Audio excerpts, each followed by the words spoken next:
Now let's take a look at number 23. 23, I'm multiplying a binomial, there's 2 terms, with a trinomial, 3 terms. So you cannot FOIL doing this, right? We cannot FOIL, F-O-I-L. So what you do is you take the first term and you distribute it through.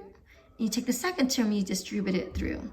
So it could get kind of messy. So I'm going to teach you a way of just how to make your work organized so you don't get confused. So I rewrote the problem here that we just had. So again, option 1 is you can just distribute through using just arrows, right? So arrows, meaning we go here to here, here to here, here to here, and we just kind of just draw arrows and we multiply through. Now the option 2 is we can distribute through by organizing it with a table, just to organize your work. And I've seen students who do it this way make a lot less mistakes. So what you do is you create a chart or table. I take the first polynomial, 7x, and then -2, I create a column here. So 7x minus 2. So I create 1 here and 1 there. And then I look at the second polynomial and I write those in terms of rows. So here, the 4x is going to go here. The -5w goes here. And then the 5 goes in the last row. So now that I have this table, so here's the first polynomial multiplied by the second polynomial. All I do is I just cross multiply. I multiply the rows and the columns.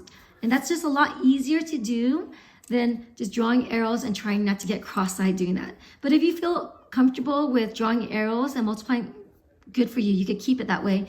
But if you just want to make sure that you make less mistakes, you could use this method. So when I multiply the row and column, I get 28.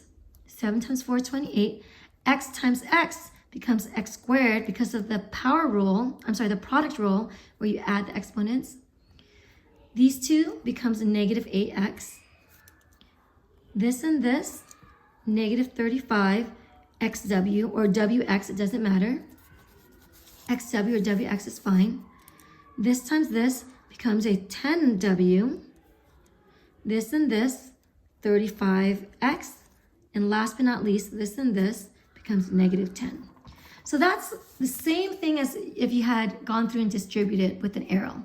So this is what happens if you multiply it through with a table. So notice whenever you distribute it through, after you say FOIL, distribute through, whatever, you're adding all these terms together. So now these are the terms that you get after you multiply, and now you can add them together. So when we add them all together, remember, when we add polynomials or adding terms, you can only combine the terms of the same variables and the same exponents. So here, which ones can you combine? Well, there's 28x squared. Is there any other x squared? Nope.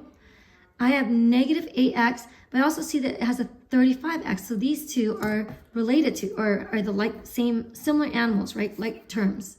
So I can add these two together. 35 minus 8 is 27.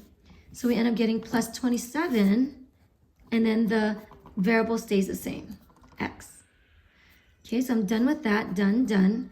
XW, is any other XWs? Nope. So -35 XW plus 10W. Can I combine these? No, because this has a W and this one doesn't. So plus 10W and then minus 10.